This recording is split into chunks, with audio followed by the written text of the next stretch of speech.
जब तक श्यामा श्याम से ऐसी अनन्य प्रीति नहीं होगी तब तक आप सच्ची मान लीजिए कोई आपके प्रेम का आदर करने वाला नहीं मिलेगा। आप चाहे जो कुछ करके देख लीजिए, आपका हृदय विश्राम नहीं प्राप्त कर पाएगा। आपको क्षोभ होगा कि मैंने सब कुछ दिया, लेकिन आज भी संशय, आज भी ये कि ये मेरा नहीं है, आज भी ये कि कहीं ये मेरे से हट ना जाए, मैंने तो सब कुछ दे दिया इनको। ये आपके अंदर क्षोभ होगा और ये क्षोभ आपको भगवत चिंतन नहीं करने देगा, फिर आप निराश होने लगेंगे। ये सूक्ष्म विषय अंतःकरण का है, हृदय का है। यदि आपने गोरे सांवले चरणारविंद के सिवा कहीं भी आश्रय लिया तो ये आपको होगा। बस एकमात्र उनके चरण प्राप्ति के लिए हमारा संबंध है, एकमात्र उनके चरणों का सतत चिंतन बना रहे, इसलिए सानिध्य है। हमारी प्रीति का विषय केवल श्यामा श्याम है। जब ये बात रहेगी ना तो पूरा विश्व आपको छोड़ दे तो भी आप कभी अकेले नहीं होंगे, निराश नहीं होंगे। नहीं, ऐसी स्थिति आ जाती है कि आप क्या करें, हम तो इनके ही सहारे थे, हमारा तो सर्वस्व ये ही थे, अपने प्राण समर्पित कर दिए और ये हमारी तरफ देखते भी नहीं, हमें ठुकरा दिया, हमारे ऊपर इनको विश्वास ही नहीं कि मैं इनका हूं, अब क्या करूं। आप निराश हो जाएंगे। एक बार ऐसी स्थिति आएगी कि फिर आपको लगेगा कि अब क्या करूं, इन्हीं के सहारे था। कभी धोखे में मत रहना। यदि आपने गोरे सांवले चरणारविंद का आश्रय लिया है तो उस समय भी आप आनंदित रहेंगे, है ना प्रिया प्रीतम। इस रूप में अभी तक दुलार करते रहे, लेकिन वो हमारे समीप है। भले ये सारे रूप चले जाए, पर वो रूप तो है ना जिसके लिए हमने संबंध बनाया था, जिसके लिए हम अपना माने हुए थे। ये धारणा पक्की बैठा लीजिए, आपको कोई गिरा नहीं पाएगा। नहीं, ऐसी स्थिति आती है, ऐसी लीला रचती है माया कि एक समय ऐसा अनुभव में आता है कोई मेरा नहीं है। जिधर देखो उधर वो ऐसे फंसाओ, ऐसे ऐसे बिंदु डाले जाते हैं जिससे आप अरज कर उसी का चिंतन करें। प्रिया प्रीतम का चिंतन छूट जाइए। बहुत ऊंचाई की बात कह रहा हूं, आंतरिक साधना की ऊंचाई की बात। जब आप इधर पूर्ण तन्मयता प्राप्त करना चाहेंगे तब वो आपके सामने बिंदु प्रकाशित होने लगेंगे कि आप उनमें उलझ जाओ। हरिराम व्यास जी कहते हैं, बहुत लीला करके भक्तों की ऐसी ऐसी चेष्टाएं, हमने जूठन भी खाई, उनके चरण भी चाटे, क्या क्या परिवार से लेके समाज से लेके सब, कहीं विश्राम हृदय को पूर्ण नहीं मिला। अब विश्राम मिला है श्री वृंदावन धाम का आश्रय, प्रिया प्रीतम के गोरे सांवले चरणारविंद का चिंतन। ये बैठा लो हृदय में, नहीं आप कहीं ना कहीं डगमगा जाएंगे। ये पक्का निश्चय रख लो, केवल आप और प्रिया प्रीतम बस। आप कहेंगे वैष्णव जन, रसिक जन, गुरुदेव जन, ये तो उन्हीं में प्रीति लगाने के लिए वही आए हुए हैं, बस इतना, उन्हीं के संबंध से, अन्य नहीं, इतना भी अन्य नहीं। गुरु गोविंद न भेद कर, वही है, हमारी प्रधानता वही है। वही गोरे सांवले चरणारविंद का परिचय देने के लिए गोरे सांवले चरणारविंद एक रूप धारण करके गुरु रूप से, इष्ट रूप से वही है, दूसरे नहीं है। बस अलग नहीं, इतना भी अलग नहीं, इतना भी। अगर इतना भी रहेगा तो एक समय आएगा, आप इस देख लेना, अनुभव कर लेना, आप हताश और निराश हो जाएंगे और आपको लगेगा अब क्या करें। ये प्रश्न अब क्या करें, अब हमारा जीवन कैसे आगे बढ़े, क्योंकि हम जिनके सहारे थे उनको ही विश्वास नहीं कि मैं उनका हूं और ठुकरा दिया गया। अब क्या करें। ऐसी परिस्थिति आपके जीवन में आ सकती है, लेकिन आपको इतने बलवान होना है, श्यामा श्याम श्यामा श्याम, विजय ही विजय है, प्यार ही प्यार मिलेगा, अपार प्यार मिलेगा। पर यह निष्ठा आपको धारण करनी पड़ेगी, अन्य नहीं। एकमात्र प्रिया प्रीतम, एकमात्र। जब इस स्थिति में रहेंगे कोई परास्त नहीं कर पाए, इससे बैठा लो, ये बहुत आवश्यक है, बहुत आवश्यक। नहीं तो आप झकझोरे जाएंगे, ऐसे ऐसे तूफान आएंगे माया के कि आप एक बार अंधकार में खड़े हो जाएंगे और लगेगा अब क्या कर। ये हम अपने हृदय की अनुभव की बात कह रहा हूँ। जैसे महापुरुष हैं हरिराम व्यास जी कह रहे हैं तो उन्हीं के हम बच्चे हैं, उन्हीं के शरणागत जन हैं, अपने अनुभव की बात कह रहा हूँ। एक समय ऐसा आता है जब साधक बिल्कुल आसपास निराशा ही निराशा, अंधकार ही अंधकार, और जिनका भरोसा वहीं से उत्तर मिल जाता है। फिर क्या करे, फिर सोचता मैं असहाय हो गया, मैं तो अनाथ हो गया, अब कैसे। नहीं, कभी अनाथ नहीं हो तुम। सर्व समर्थ जो बाहर रूप रख के तुम्हें सहयोग कर रहा है वही तुम्हारे अंदर बैठा हुआ है। तुम पकड़ लो उसके चरणार बिंद को, सब अनुकूल हो जाएंगे, सब अनुकूल हो जाएंगे। पक्का समझना, ये भी उनकी लीला होती है कि तुम कहीं भी इतना भी अन्य आश्रय न रखो, पूर्ण रूप से उन्हीं का आश्रय। हम गुरुदेव में पूर्ण रूप से श्यामा श्याम को, वैष्णव जनों में, रसिक जनों में पूर्ण रूप से श्यामा श्याम को, अन्य को भाव लाकर नहीं, अन्य का भाव लेने से ही आपका उपासना मार्ग बाधित हो जाएगा। इस बात को बैठा लीजिए। अगर कोई सूत्र आपको किसी से भी मिल रहा है तो मेरे श्यामा श्याम अपनी प्राप्ति के लिए इसके हृदय से बैठकर बोल रहे हैं, मुझे समझा रहे हैं, हमें उससे प्रीति नहीं, हमें उस सूत्र से प्रीति करनी है, श्यामा श्याम से प्रीति करनी है। ये बैठा लो, हृदय की बात है। नहीं तो आप विक्षिप्त हो जाएंगे, आप धोखे में हो जाएंगे, आप परास्त हो जाएंगे, आप निराश हो जाएंगे। ये अनुभव की बात कह रहा हूं, निराश हो जाएंगे आप। ये पूरे जब इस मार्ग में चला जाता है तो ऐसे ऐसे मोड़ आते हैं जिन मोड़ पर खड़े होकर उपासक विचार करता है। जीवन में देखा है इस विषय को। विचार आप क्या करें? अब कोई सब उपहास करने वाले मिलेंगे, सब आपको निराश करने वाले मिलेंगे, सब आपको हताश करने वाले मिलेंगे, कोई ऐसा बोलने वाला नहीं मिलेगा शाबाश बहुत अच्छा, बहुत अहोभाग्य आपके, आप आगे बढ़ो, ऐसा उपहास करे। जहां उसका उत्साह बढ़ाना चाहिए उपासक का माया पर विजय प्राप्त करने के, वहां इतना नीचे गिराया जाता है। इसलिए आप केवल श्यामा श्याम के चरणों का आश्रय लीजिए, वो अनंत रूप धारण करके आपको संभाल लेगा। किसी रूप में, किसी अन्य नाम में, किसी के प्रति तनिक भी अन्य आस्था न रखते हुए केवल नाते ने राम के मनियत सुहद सुसेव्य जहां लो, बस इतना केवल सिद्धांत बैठा लीजिए, आप विजयी होंगे। आपको कोई परास्त नहीं कर सकता। जहां जहां हम अपनापन किए हैं श्यामा श्याम से, थोड़ा भी विलग अन्य आश्रय लिए, वही हमारी उत्तम भूमिका में पहुंचने में बाधा पहुंचा देगा। विश्वास कर लीजिए, ये महापुरुषों के वचन हैं। जैसे ही हम भगवत चरणारविंद का पूर्ण अनन्य भाव से आश्रय लेते हैं, हमारे अंदर प्रभु की कृपा से दैवी सद्गुण प्रकट हो जाते हैं। वो दैवी सद्गुण हमारे भजन को बढ़ाते हैं, हमारे भजन को सुरक्षित रखते हैं। भजन जैसे जैसे हमारा बढ़ता जाता है वैसे वैसे हमें अपने आराध्य देव की दिव्यता का अनुभव, आराध्य देव की सानिध्य का अनुभव, आराध्य देव की कृपा दुलार का अनुभव होने लगता है। फिर कोई परवाह नहीं। जैसे जैसे हमारे अंदर भगवत प्रीति बढ़ती जाती है वैसे वैसे हम बेपरवाह होते चले जाते हैं। कौन कौन से सद्गुण हमारे हृदय में प्रकाशित होते हैं, ये चर्चा चल रही है कि उपासक के हृदय में ये अवश्य सद्गुण आते हैं। यदि आप इस मार्ग में चलना चाहते हैं तो इन सद्गुणों का वर्ण करें। अहिंसा, सत्य, मक्रोधस, त्यागः, शान्तिरपैशुनम्, दया भूते स्वलोलुप्त्वं, मार्दवम हीरचापलम। कल चर्चा हुई थी अहिंसा। शरीर से, वाणी से, मन से भी हमारी चेष्टा ये रहे कि किसी को दुख ना पहुंचे, ये हमारे अंदर चेष्टा रहे। लेकिन ध्यान ये सूक्ष्मता से रहे कि हमारी चेष्टा रहे, वो दुखी हो रहा है तो हम उसको सुखी करने के लिए अपने सिद्धांत को छोड़ दें, अपनी भजन शैली को छोड़ दें, अपनी उपासना को छोड़ दें, ऐसा नहीं कहा गया। आपके द्वारा कोई चेष्टा ना हो और अपने आप कोई आपसे द्वेष मान कर, दोष भाव करके वो दुखी हो रहा, तो ये उसका चिंतन है।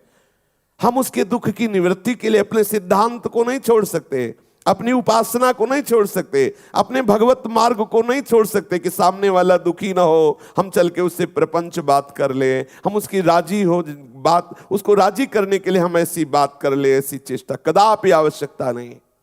आप अपने मार्ग में ठीक से चलिए। सामने वाला यदि आपके इस चलने में दुखी हो रहा है तो ये उसका चिंतन है, हमारी ओर से कोई चेष्टा नहीं हो रही है।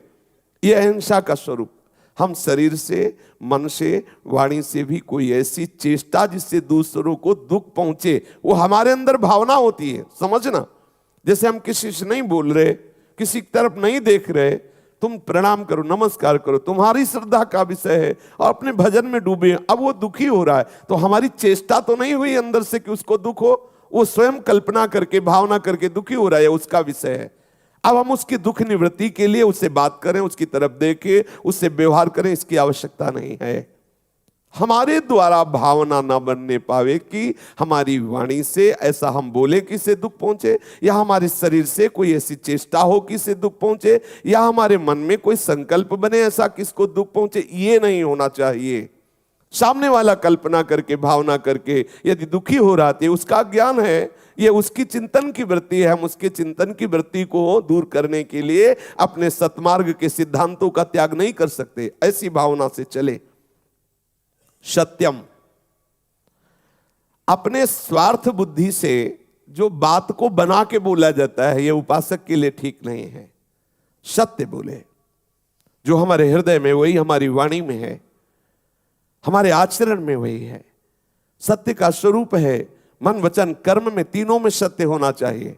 हमारे जो आचरण हो रहे शास्त्र प्रमाणित हैं, हमारी जो वाणी है वो महापुरुषों की, संतों की और भगवत अनुराग से भरी हुई है। हमारी एक एक वृत्ति वो जब सत्य स्वरूप प्रभु में लगती तो वास्तविक वो सत्य स्वरूप हो जाता है। व्यवहार में जैसा आप सत्य समझ रहे हैं, सत्य देख रहे हैं, जैसा आप सत्य पढ़े हैं, जैसा आप सत्य सुने हैं, आवश्यकता पड़ने पर वैसा ही बोल दे। उसमें मिलावट ना करें, उसमें छल भरे वचनों की रचना ना करें।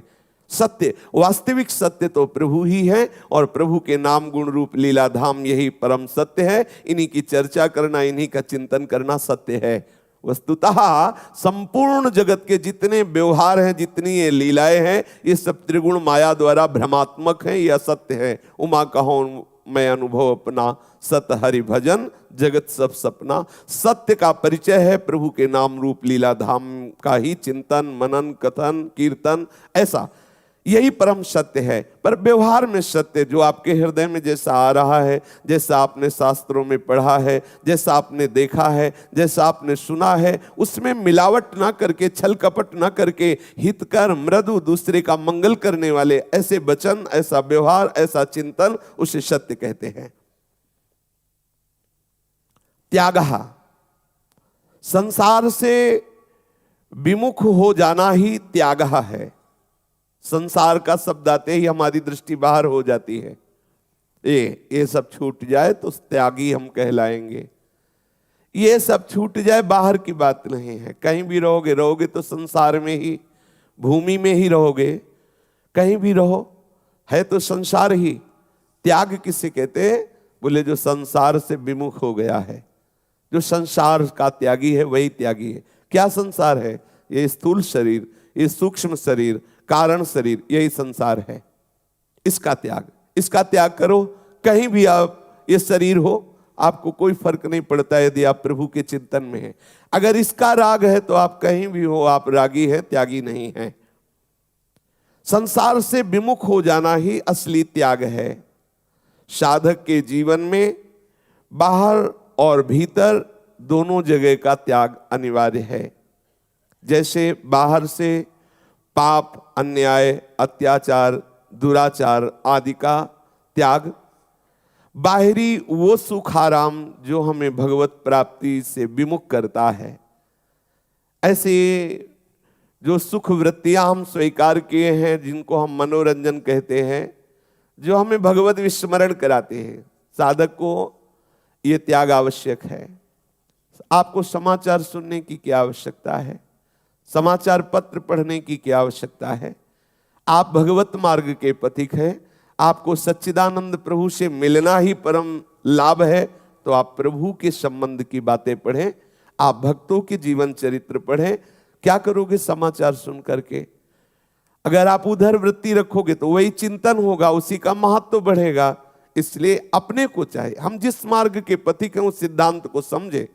हमारे द्वारा ये जो बाहरी मनोरंजन है, ये हमारे मन को बल देता है और वो बलवान मन इंद्रियों के साथ हमें विषयों में ले जाता है, विषयों का चिंतन कराता है।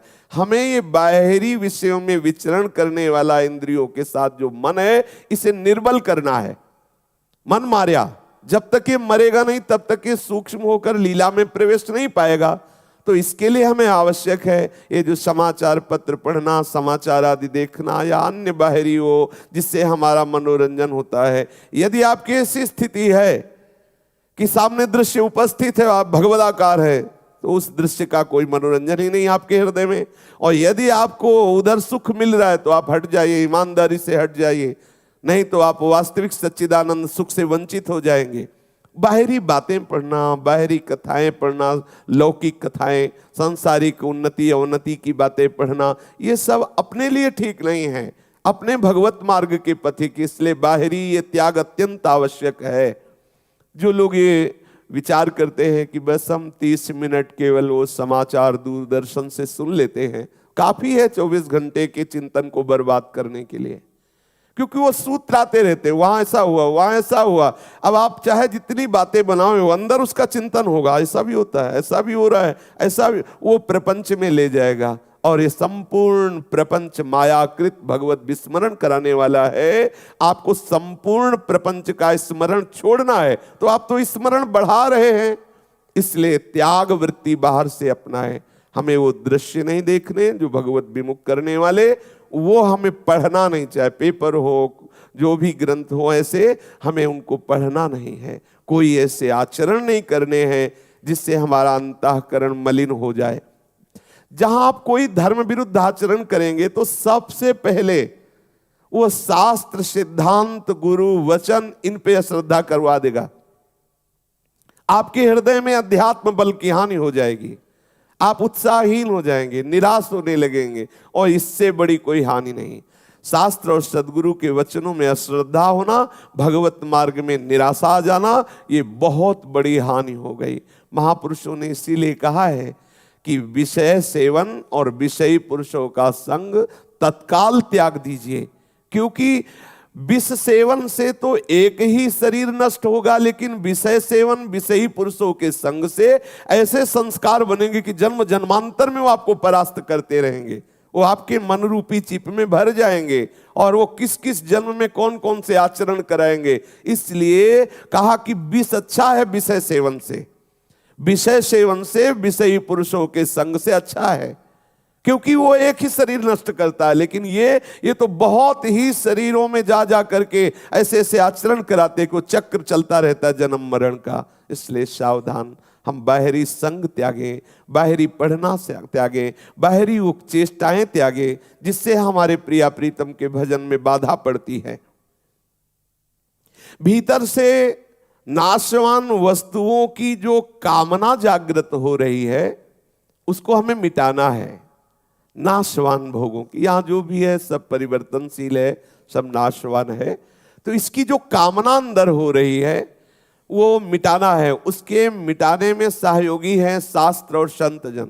जब हम सत्संग सुनते हैं तो सत्संग का एक प्रभाव होता है, वो आपके अंदर राग का नाश करता है, वो आपको वैराग्य की तरफ बढ़ाएगा। लेकिन जब हम सांसारिक पुरुषों का संग करते हैं तो अनजाने में हमारे अंदर संसार का राग पुष्ट होता रहता है, और हमें अंदर से संसार का चिंतन त्यागना है। जब तक चिंतन नहीं त्यागेंगे तब तक कामना नहीं छूटेगी, जब तक कामना नहीं छूटेगी तब तक ये बढ़ता रहता है। नाना प्रकार की भोग वासनाओं का आकर्षण, कभी तृष्णा, कभी कामना, कभी इच्छा, ये सब बढ़ती रहती है, और इसी से हमारा समय नष्ट होता रहता है। काम चिंतन से आता है, चिंतन कुसंग से होता है। वृत्ति का कुसंग, व्यक्ति का कुसंग, ये चिंतन कराता है, चिंतन से संकल्प बनता है, संकल्प ही हमें भ्रष्ट कर देता है। कामः संजायते क्रोधा, क्रोधा स्मृति विभ्रमः, स्मृति भ्रंशात् बुद्धिनाशो, बुद्धिनाशात् प्रणश्यति। निर्णय करने में चूक कर गई बुद्धि, कामना कर बैठी विषय भोग की गई, अब वो अखंड स्मृति का नाश हुआ। जहां स्मृति का नाश हुआ तो रह क्या गया हमारे पास? भगवत स्मृति गई, रह क्या गया? पूरी गीता सुनने के बाद मिला अर्जुन को क्या? स्मृति ही तो मिली। नष्टो मोहा स्मृतिर्लब्धा, और कामना ने आपकी स्मृति नष्ट कर दी, बचा के आपके पास? स्मृति ही तो हमारा जीवन है, हमारा धन है, हमारा सर्वस्व है। बड़ी महिमा है इस स्मृति की। जिसके अंदर भगवत स्मृति जागृत हो गई वो तो सिद्धावस्था की तरफ जा रहा है। भगवत स्मृति बहुत बड़ी निधि है, इसे बचाइए। इसमें जो भी बाधित हो उसको त्यागिए, चाहे अंदर की वृत्ति हो चाहे बाहर का कोई व्यक्ति विषय हो, इसे त्याग कहते हैं। साधक सावधान रहे, ये उत्पन्न होने वाले नष्ट होने वाले भोगों से कभी तुम्हारी तृप्ति होने वाली नहीं, इसे बैठालना पड़ेगा हृदय में। ये जो हमारी मांग होती रहती है, कभी ये खाने की मांग, कभी देखने की मांग, कभी छूने की मांग, कभी सूंघने की मांग, उस समय आप विवेक के द्वारा काटिए कि ये सब परिवर्तनशील नाशवान वस्तुएं बहुत जन्मों में भोगी है। अरे मन, बहुत जन्म इनमें तू रमण किया है, अब चल श्री श्यामा श्याम के नाम रूप लीला धाम में लग, देख तू कृतकृत्य हो जाएगा, तेरी मांग मिट जाएगी, तू तृप्त हो जाएगा। क्यों इधर भटकाता है? उसे विवेक के द्वारा काटना चाहिए, मन को समझाना चाहिए, कुछ गलत हो जाए तो इसे धिक्कारना चाहिए, सावधान करके फिर आगे बढ़ना चाहिए। अगर हम सांसारिक कामनाएं करते रहेंगे, नाशवान वस्तुओं में महत्व बुद्धि रहेगी, तो हम केवल त्याग की बात करेंगे, सुनेंगे, लेकिन त्याग आचरण में नहीं आ पाएगा।